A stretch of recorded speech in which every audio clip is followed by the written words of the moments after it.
Welcome back to BCN news. Andhra Pradesh రాష్ట్ర భవిష్యత్తు రాబోయే తరాల ప్రయోజనాల కోసం వైసీపీ అధినేత జగన్మోహన్ రెడ్డి సూచించిన మావిగన్ ప్రతిపాదన అత్యంత హర్షణీయమని, దీనిపై రాష్ట్ర వ్యాప్తంగా చర్చ జరగాలని మాజీ ఎమ్మెల్యే కాసు మహేష్ రెడ్డి డిమాండ్ చేశారు. తాడేపల్లిలోని వైసీపీ కేంద్ర కార్యాలయంలో జరిగిన మీడియా సమావేశంలో ఆయన మాట్లాడుతూ అమరావతి పేరుతో చంద్రబాబు ప్రజలపై 2 లక్షల కోట్ల అప్పు భారం మోపనున్నారని ఆరోపించారు. జగన్మోహన్ రెడ్డి గారి అభిమానిగానో కాదు, ఆంధ్ర రాష్ట్ర పౌరుడుగా, ఉమ్మడి గుంటూరు జిల్లా బిడ్డగా ఈ రోజున ఆంధ్ర రాష్ట్ర ప్రజలకి విజ్ఞప్తి చేయడానికి, కొన్ని నిజాలు తెలియజేయడానికి ఈ పత్రికా సమావేశం ఏర్పాటు చేశాం. జగన్మోహన్ రెడ్డి గారు స్పష్టంగా ఏదైతే ఆంధ్ర రాష్ట్ర ప్రజల భవిష్యత్తు కొరకు, రాబోయే తరాలు హర్షించే విధంగా మ్యావ్ గన్ అనే ప్రతిపాదన ఆంధ్ర రాష్ట్ర ప్రజలకి, ఈ ప్రభుత్వానికి సూచించడం జరిగింది.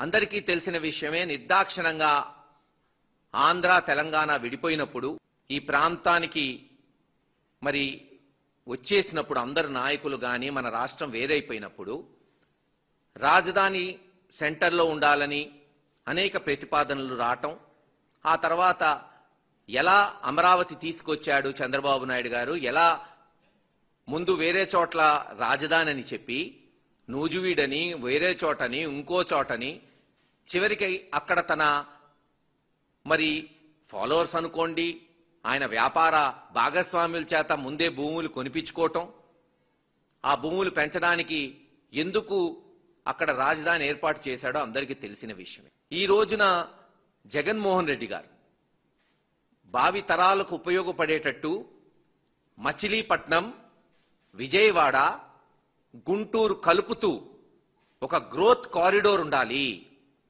ఎలాగైతే చెన్నైకి పోర్ట్ ఉందో, ఎలాగైతే హైదరాబాద్, సికింద్రాబాద్ జంట నగరాలు ఒక మహానగరంగా ఏర్పడినాయో, ఆ రెండిట్లో ఉన్న లక్షణాలు ఈరోజు ఈ ప్రాంతంలో, మీరు మచిలీపట్నంలో పోర్టు కావచ్చు, ఇక్కడ విజయవాడ, గుంటూరు జంట నగరాలు రాబోయే తరాలకు బృహత్తర నగరంగా మారుతూ, అలాగే అమరావతిని కూడా అభివృద్ధి చేసుకుంటూ అన్ని కోణాల్లో ఆలోచించే ఈ ప్రపోజల్ తీసుకొచ్చారు.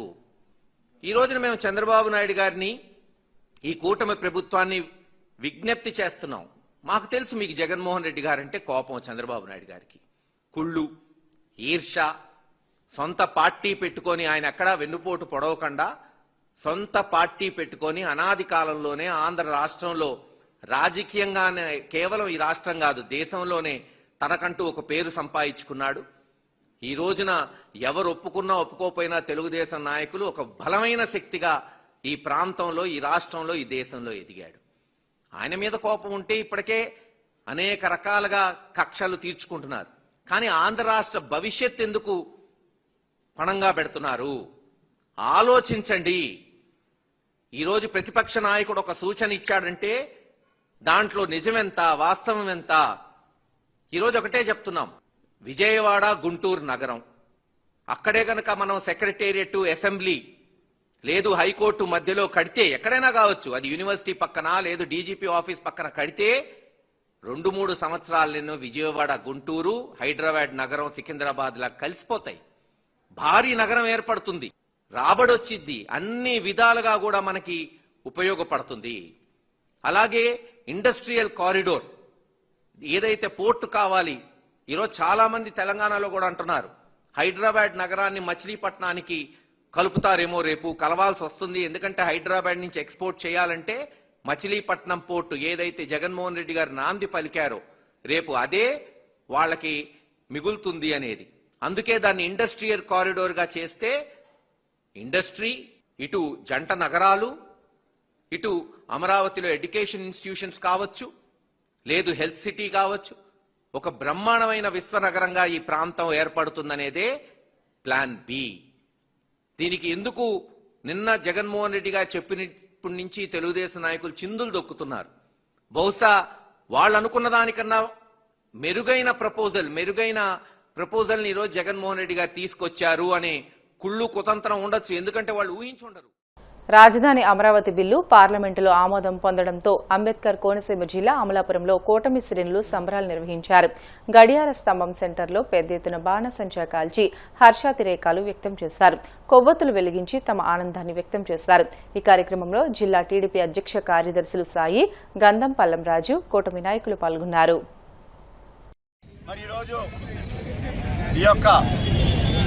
అమరావతి రాజధానికి ప్రభుత్వం పార్లమెంట్ ఏ విధంగా అయితే ఆమోదం తెలిపిందో అదేవిధంగా రాజ్యసభ కూడా ఈ రోజున ఆమోదం తెలపడం జరిగింది.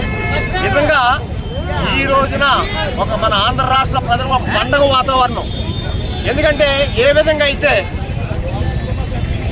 ఈ రాజధాని అమరావతి ఎట్టి పరిస్థితుల్లో అమరావతి రాజధాని ఉండాలని చెప్పి ప్రజలు కోరుకున్నారు.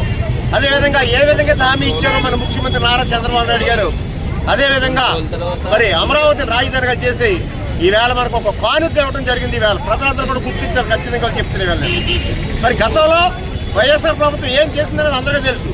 3 భాగాలుగా 3 రాజధానులుగా చేస్తారని చెప్పి ఏ విధమైన కార్యక్రమం చేయకుండా ఆ వైఎస్ఆర్ ప్రభుత్వం అవ్వచ్చు లేదా ముఖ్యమంత్రి అవ్వచ్చు ఆంధ్ర రాష్ట్రం అమాయకం చేశారు. ఆంధ్ర రాష్ట్రం అమాయకం ఏ విధంగా డెవలప్మెంట్ లేకుండా ఈ ఆంధ్ర రాష్ట్రాన్ని నష్టాలు కూలిపోయినటువంటి ప్రభుత్వం వైఎస్ఆర్ ప్రభుత్వం. ఈ రోజున అన్నమాట ప్రకారం అన్నీ కూడా కేవలం రాజధానే కాదు ఏ విషయంలోనూ సరే ఈ కూటమి ప్రభుత్వం చంద్రబాబు నాయుడు గారు అవ్వచ్చు, ఉప ముఖ్యమంత్రి పవన్ కళ్యాణ్ గారు అవ్వచ్చు, లోకేష్ గారు అవ్వచ్చు, వీరందరూ కూడా అన్న మాట ప్రకారం ఏ విధంగా ప్రజలకైతే మేనిఫెస్టోలు వాగ్దానం చేశారో ఆ వాగ్దానాన్ని కూడా ఇవాళ నిలుపుకుంటున్నారు. ఖచ్చితంగా మొత్తం అన్ని కూడా చేస్తున్నారు ఈవేళ. అదేవిధంగా మోడీ గారు ఉన్నారు ఈవేళ. భారతదేశాన్ని ఈవేళ ఒక ప్రగతి పదంలో సంక్షేమంగా నడిపించిన వ్యక్తి ఈవేళ మోడీ గారు. అటువంటి ప్రధానమంత్రి కూడా ఎక్కడ మనం చూడలేదు. అంత చక్కగా ఈ యొక్క భారతదేశాన్ని పరిపాలన జరుగుతుంది. అదేవిధంగా చంద్రబాబు నాయుడు గారు అన్నారు తెలుసు అందరికీ కూడా. ఈ వయసులో ఈ 74-75 సంవత్సరాల వయసులో ప్రజల కోసం అహర్నిశలు కష్టపడి ఆయన ఇవాళ కార్యక్రమాలు చేయడం జరుగుతుంది. మేనిఫెస్టోలు అవ్వచ్చు, సూపర్ 6 అవ్వచ్చు, ఇవన్నీ కూడా ప్రజలకు ఏ విధంగా వాగ్దానం ఇచ్చారో ఆ విధంగా చేయడం జరుగుతుంది. ముఖ్యంగా ఈ రోజున మనకి ఎంత ఆనందదాయకం ఈవేళ మనమే కాదు ప్రతి చోట కూడా ఈ యొక్క అమరావతి రాజధానికి ఈవేళ మనకి పార్లమెంట్లోను రాజ్యసభలోను కూడా ఆమోదం పొందడం మనం అదృష్టంగా భావిస్తున్నాం. అదేవిధంగా ఇక్కడికి ఇచ్చేసినటువంటి ఈ యొక్క అమలాపురం పార్లమెంటు మన కార్యకర్తలు అవ్వచ్చు, కూటమి నాయకులు అవ్వచ్చు, ప్రతి ఒక్కరికి కూడా నేను ధన్యవాదాలు తెలుపుకుంటున్నాను. అలాగే పత్రికా సోదరుల వారికి ప్రతి ఒక్కరికి ధన్యవాదాలు తెలుపుకుంటూ ముఖ్యంగా పార్లమెంట్లో ఈ యొక్క అమరావతి రాజధాని తీర్మానాన్ని చేసినటువంటి కోఆపరేట్ చేసినటువంటి పార్లమెంట్ సభ్యులకు అలాగే రాజ్యసభలో ఈ రోజు తీర్మానం చేసినటువంటి రాజ్యసభ సభ్యులకు ముఖ్యంగా మోడీ గారికి అలాగే చంద్రబాబు నాయుడు గారికి, లోకేష్ గారికి, పవన్ గారికి కూడా మనందరి తరఫున అమలాపురం పార్లమెంటు కూటమి నాయకుల తరఫున కూడా ధన్యవాదాలు. కర్నూలు జిల్లా ఎమ్మిగనూరు వీవర్స్ కోఆపరేటివ్ సొసైటీని ఆప్కోలో విలీనం చేస్తున్నట్లు వస్తున్న వార్తలను ఎమ్మెల్యే బీవీ జయనాగేశ్వరరెడ్డి ఖండించారు. ఈ విలీనం అబద్దమని, మార్కెటింగ్ మర్జర్ను విలీనంగా వైసీపీ తప్పుగా ప్రచారం చేస్తుందని ఆరోపించారు. సొసైటీని ఆప్కోలో విలీనం చేయాలని తాను ప్రతిపాదించినట్లు ఆధారాలు ఉంటే బుట్టా రేణుక బయట పెట్టాలని డిమాండ్ చేశారు.